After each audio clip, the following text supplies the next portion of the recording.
Salut YouTube, j'espère que vous allez bien déjà. Je tiens à vous remercier pour tout le soutien que vous m'avez apporté pour la première vidéo. Je m'attendais pas à autant de gens, je m'attendais pas à autant d'abonnés ni autant de vues dès un premier essai. Mais merci pour ça, vous avez dépassé largement mes attentes. Du coup, deuxième vidéo. Qui dit deuxième vidéo, deux fois plus de choses à voir. Deux fois plus de galères aussi, me connaissant. Je pense que ça résume bien ce qui va suivre, puisqu'on va faire la visite des alentours de chez moi. Je vais vous parler des galères que j'ai eues entre la première vidéo et celle de maintenant. Et pas que, puisque j'ai aussi eu des galères pendant la vidéo. Vous commencez à me connaître maintenant, je suis galère-man. En tout cas, il y a des trucs qui m'ont scotché et que je pense qu'ils peuvent vous plaire si vous venez à Montréal, ne serait-ce que pour la vue de certains. Des endroits qui m'ont été conseillés directement par des habitants de Montréal. Donc je pense que c'est des bons plans. Je vous laisse avec ça.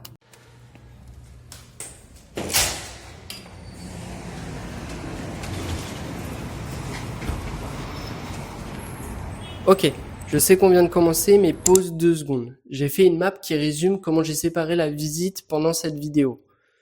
Comme vous pouvez le voir, je l'ai séparé en 4 secteurs. Devant, derrière, à gauche et à droite.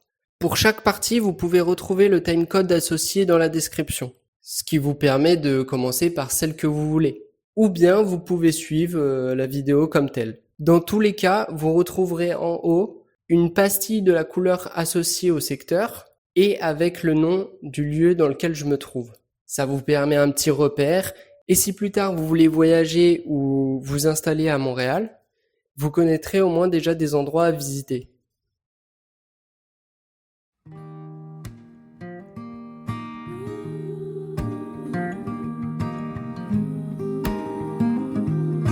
De ce côté-là, franchement, si je devais citer un coup de cœur que j'ai depuis que je suis à Montréal, c'est ce parc. D'une, il est hyper grand. De deux, il y a full écureuil, on dirait que c'est les pigeons de Montréal, tellement il y en a. Ils s'approchent de vous, ils s'en foutent. D'ailleurs, en parlant d'écureuil, il y en a un qui est en train de me mater. Mais tu vas la fermer ta gueule! C'est chill, c'est coloré. Les gens là, dans le parc, ils sont tous en train de bronzer ou en train de faire leur petit cours de guitare, les trucs comme ça, tu vois. En plus, il y a plein de terrains de sport. Il y a vraiment de tout ici. C'est le mieux. Genre, c'est vraiment mon best de Montréal pour l'instant. C'est ici. C'est ici que je viens le plus souvent. D'ailleurs, c'est une galère en ce moment pour moi de filmer parce que je me suis foulé la cheville, en fait. Voilà. Avant de faire le tournage, début de semaine, je me suis foulé la cheville en faisant les courses. Et bah oui! Ça casse les couilles. Mais bon, je vous fais quelques petits plans du parc pour que vous visualisez. Voilà, c'est gentil de ma part. Je sais. Me remerciez pas.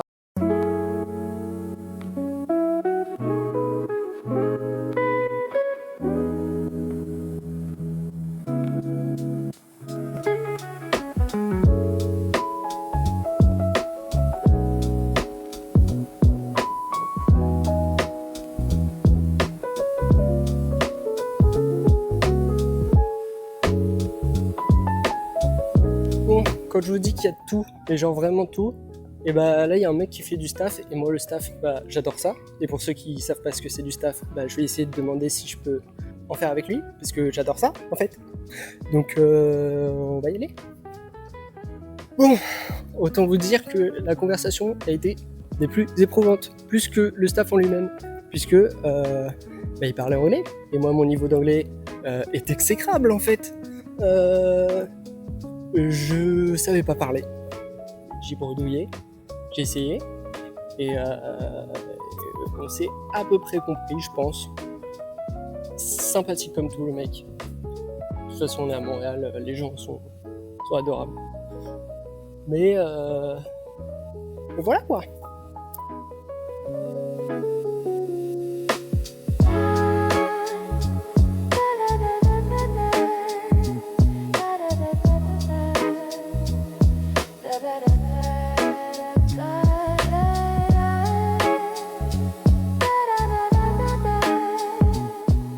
Et pour ceux qui me disent t'avais pas dit que t'avais mal à la cheville? Oui, j'ai toujours mal à la cheville. C'est juste que quand on en fait, on n'a pas forcément besoin de bouger les jambes. Donc j'ai essayé le moins possible de bouger. En fait. Voilà, c'est tout. Oh bah putain, super la blackface. Bah c'est cool ça. Putain, j'ai un spot où il y a tellement d'écureuils que je suis obligé de vous faire un petit moment de détente et nature en fait. Voilà. Donc je vous laisse avec ça.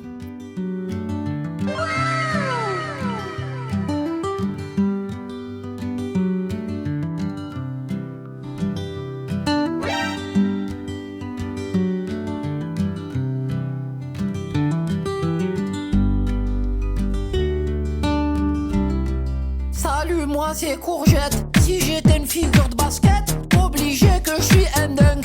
On dit que je suis le roi de la fête, de l'électro et de la funk. Bon, comme si c'était pas suffisant avec mes galères, bah... je viens de paumer ma bague. Dans ça.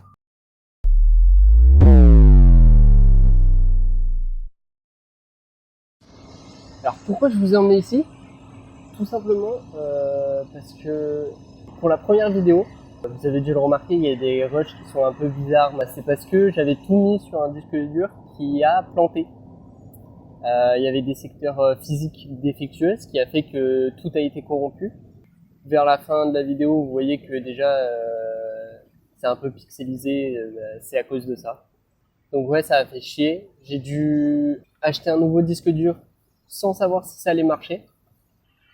Plus une clé USB pour faire une clé bootable, pour pouvoir ensuite installer un logiciel. Sauf que je pouvais pas l'installer le logiciel, puisque mon partage de pot n'est pas assez puissant quoi. Donc je suis venu ici, même avec la Wi-Fi publique, ça m'a mis 3 heures, énorme. Et tout ça en plus pour un logiciel qui était pas si grand que ça, hein. Mais ouais, du coup ça m'a dépanne. C'est à ce moment-là où du coup j'ai découvert cette bibliothèque et elle est quand même giga grande. Il y a au moins 4 étages, je dirais. Tu rentres dans une atmosphère hyper calme. En même temps, c'est une bibliothèque, vous allez me dire. Même, je crois que c'est la première fois que je vois un ascenseur dans une bibliothèque, en fait. Vous pouvez pratiquer la musique, vous pouvez jouer aux jeux vidéo. Il y a des livres pour tout âge. Il y a même des documentations sur la ville du Canada. Je suis même pas sûr qu'on puisse considérer ça comme une bibliothèque, parce que pour moi, une bibliothèque, ça reste quand même que des livres. Là, il y a toutes sortes de trucs culturels. Ça a beau être des briques rouges aussi ici, comme dans mon quartier, c'est pas du tout la même ambiance. Là, c'est plus floral, moins Bronx comme le mien, mais en même temps, c'est des grands apparts. Là, c'est des petites maisons, c'est trop joli. Ah, je dois l'avouer, je suis déçu de commencer la partie de devant par un quartier des spectacles vide, alors que c'était bondé, festif, énergique la semaine dernière. J'avais même pu encore filmer un petit cours de champeta qui se donnait à l'air libre. C'était super énergique, les gars ils étaient good vibe, hyper investis. C'était un peu pour la promo de leur club, donc peut-être que pour une prochaine vidéo, je prendrai un cours pour tester cette danse que je ne connais pas du tout, parce que j'adore apprendre des choses. C'est tellement vide aujourd'hui que même la rue principale, elle est moins bondée que la semaine dernière. Mais bon, on va se rendre au complexe des jardins maintenant. Bon, mine de rien, Desjardins, j'y ai passé ma vie. J'ai l'impression que c'est ma deuxième maison. Vu les galères de banque que je me suis tapé pour faire un transfert de France ici, j'ai fait beaucoup d'allers-retours ici. Et même, c'est pas encore réglé. Là, on va y retourner, là, parce que j'ai encore des galères avec. Franchement, c'est hyper vaste. C'est très souterrain, donc ça passe même sous la route. Tout le premier étage, il va hyper loin. Franchement, Desjardins, c'est un peu le Atlantis d'ici. Peut-être un peu moins gros qu'Atlantis de Nantes. Il y a de tout. Il y a tout un secteur bouffe où le midi, faut pas passer si tu veux pas passer par un fast-food parce que là, tu vas juste avoir trop la dalle vu comment ça sent bon. Et il faut aller retirer de l'argent. Beaucoup, j'aime pas. Donc on y va. C'est fermé. J'ai déjà tellement de galères. Je ne comprends pas comment j'arrive à m'en rajouter encore plus. Là, vous les vivez en même temps que moi. Ma bague que je fais tomber, heureusement, je l'ai trouvée après 30 minutes de recherche. C'est long. Je vais aller à la banque, c'est fermé. À quoi je m'attendais? On est samedi. Bien sûr que c'est fermé. Plus l'entorse. Et on est que à la moitié de la vidéo. Je suis déjà un galèrman. Je me rajoute des galères. Bienvenue dans ma vie. Bon, je disais que le complexe des jardins égalerait pas Atlantis en taille, mais finalement, avec le souterrain, peut-être que si, parce que c'est tout là-bas et une des sorties est juste ici, en face du palais des congrès, qui est vraiment quand même séparé du bâtiment. Du coup, je me suis dit, vu qu'on est à côté du Palais des Congrès, autant le visiter, sachant que ça m'a l'air aussi d'une très bonne idée, puisque je ne l'ai pas encore visité. Donc, je vais le visiter en même temps que vous. Donc, pas sûr que je vous apprenne grand-chose dessus. Comme à peu près tout d'ailleurs. Le seul truc que je sais sur le Palais des Congrès, finalement, c'est que apparemment, ça accueille le Comic-Con. Et ça, c'est cool, le Comic-Con. Tellement cool que, 2 semaines après mon arrivée, le week-end, j'ai voulu voir quand est-ce que c'était le Comic-Con, et je savais même pas qu'il y en avait un à Montréal. Mais apparemment, si. Et c'était pile le week-end où j'ai vérifié. Donc, c'était trop tard. Bon, en soi, malheureusement, pas grand-chose à filmer. Parce que, bon, le Palais des Congrès est vide pour l'instant. Je pense que ça doit accueillir des trucs genre foire aux sciences ou des trucs comme ça. Bah là, comme il y a rien, bah c'est juste une grande galerie vide avec des petits commerces à l'intérieur. Un peu déçu, je dois l'avouer. On a de la chance parce que la sortie du Palais des Congrès, enfin du moins une des sorties, est à côté de la basilique. Donc on en profite.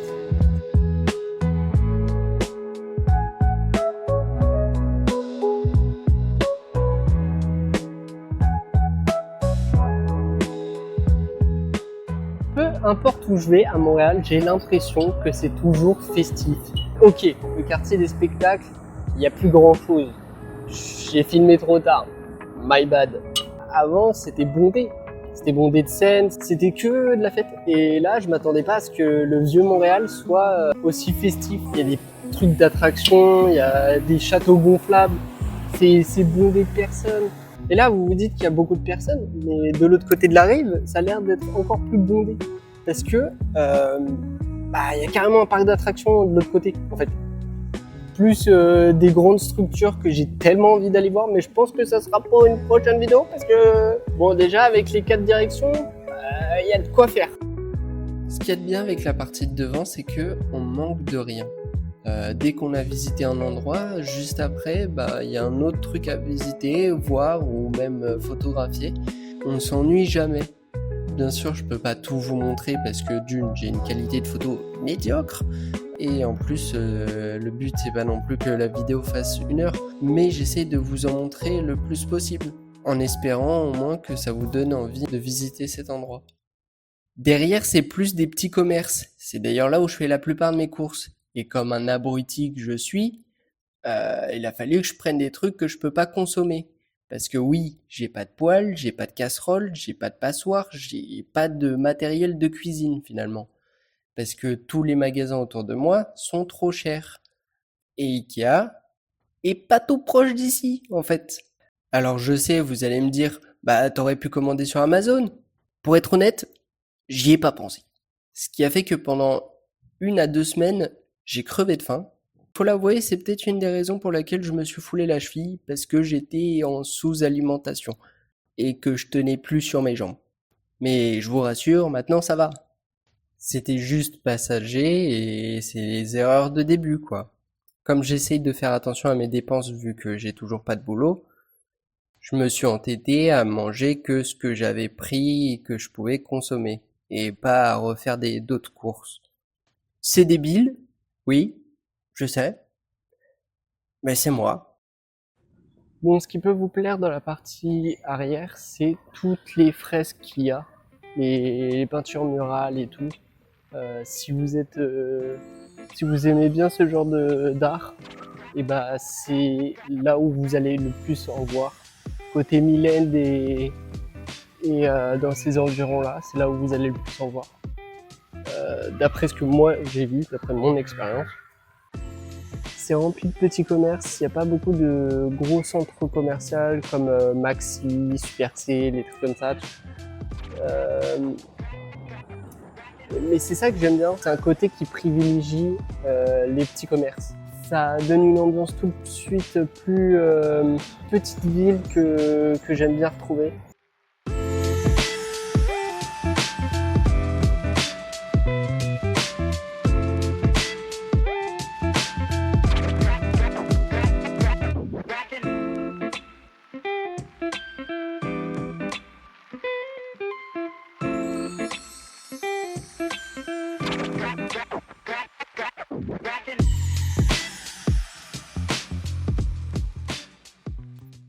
Ça tombe bien qu'on aille à droite puisque je dois faire mon forfait internet et téléphonie chez Bell. Car depuis que je suis ici, je tourne sur ma 4G de France. Autant vous dire que j'ai frôlé le hors forfait. Mais je pouvais rien faire avant puisque j'avais les problèmes de banque dont je vous parle dans la partie de devant. Donc heureusement que ma mère en France a pu faire les démarches de son côté pour améliorer mon forfait internet de France. Pour qu'à l'étranger j'ai internet illimité. Car je vous avoue que pendant le week-end où j'ai pas eu d'internet, j'ai pas visité, non, j'ai joué au dino Google. Ouais, un week-end à faire ça. Et faut l'avouer, c'était le week-end le plus reposant depuis que je suis ici. Tiens, lui aussi il a fait game over.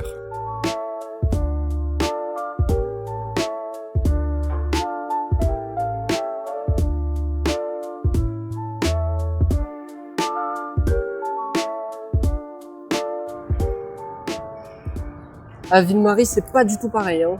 C'est building sur building, comparé aux autres côtés où c'est un peu plus cosy. Là, j'ai un peu de mal. Moi qui suis de la campagne, c'est pas ce que je préfère, les buildings. C'est même un peu vertigineux en regardant d'en bas. Vu la grandeur des trucs, en plus, ils sont tellement tous alignés que ça crée des grandes routes qui font un peu comme des chemins de labyrinthe.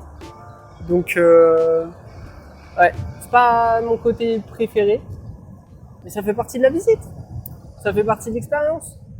Et ça prouve que quand on va d'un côté ou de l'autre, on n'a pas du tout la même ambiance. On peut changer du tout au tout. On peut passer d'un parc hyper chill à quartier d'affaires. Je suis actuellement à Griffintown et pour vous montrer à quel point c'est différent de Ville-Marie, c'est là-bas. On la voit d'ici, en fait. C'est aberrant les buildings et l'ambiance qu'il y a ici. Tu changes d'ambiance d'un quartier à l'autre. Alors qu'elles sont juste à côté. C'est vraiment juste à côté. Je trouve que de tous les quartiers, Griffintown, c'est celui qui ressemble le plus à Nantes. Parce que tu as ce côté industriel que tu retrouves à Nantes avec l'éléphant, les créatures mécaniques et tout. Et là, c'est un peu pareil, mais ouais, t'as cette vibe un peu île de Nantes, je trouve. C'est un avis personnel, c'est ce que moi j'en pense. Me faites pas un scandale, s'il vous plaît. Je crois que je suis en train de développer une passion pour l'architecture. Vous vous en foutez, je sais. Mais je trouve ça fascinant de voir que, avec le même matériau, par exemple là, les briques rouges, tu peux avoir des ambiances totalement différentes d'un quartier à l'autre. De mon côté, c'est Bronx. De l'autre côté, c'est hyper cosy et tout. Et là, on est encore dans une autre ambiance avec les mêmes briques rouges. Vous voyez rien, en fait, parce que je sais pas cadrer. Mais ouais, pas du tout la même.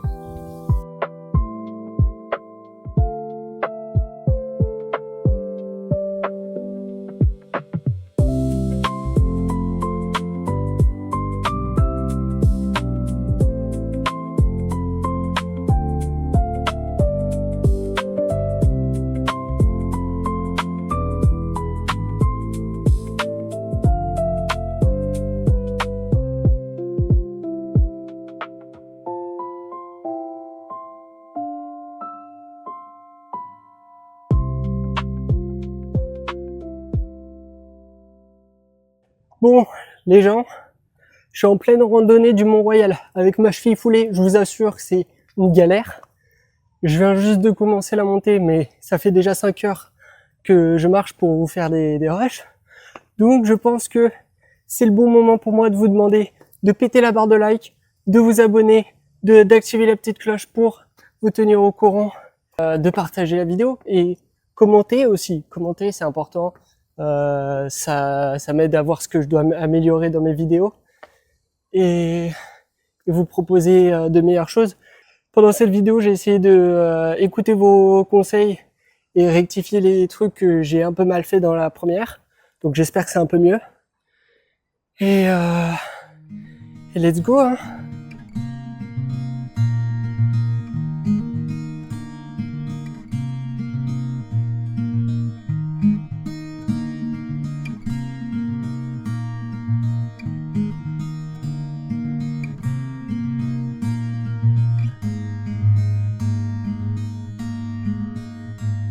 je vous avoue que j'ai tellement tourné en rond pour trouver cette foutue pierre que quand je l'ai remarqué et que je l'ai vue recouverte de terre, je me suis dit il faut la clean.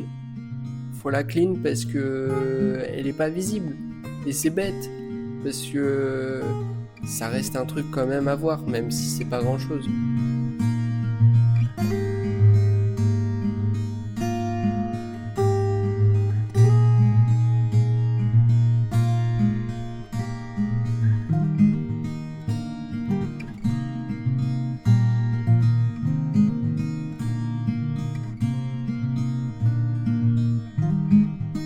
Donc ça correspond déjà plus à son nom de Circle Stone maintenant.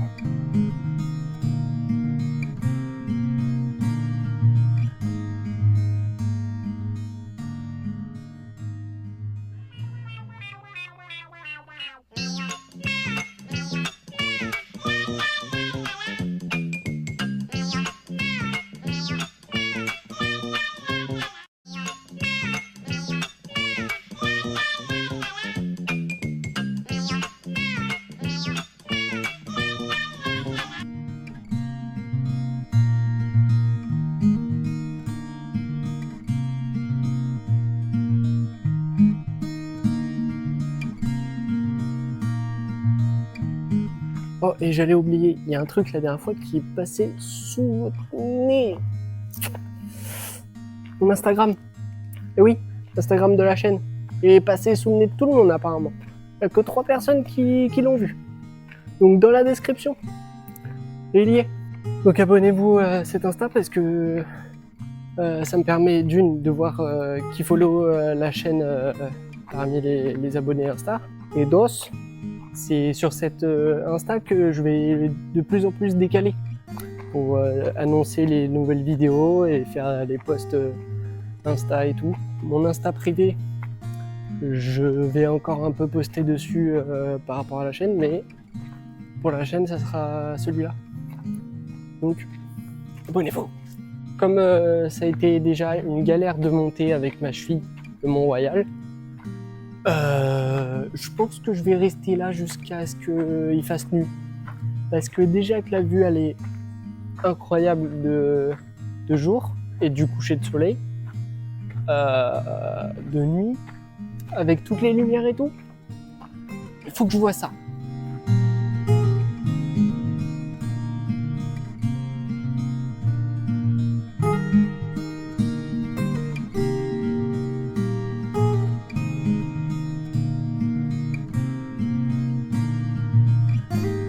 Et voilà, une fin de journée pour conclure cette vidéo. Merci pour tous ceux qui sont restés jusqu'au bout. J'espère que celle-ci aura été mieux que la précédente et j'espère que la prochaine sera mieux que celle-ci. Merci de tout le soutien encore que vous m'apportez et je vous dis à la prochaine.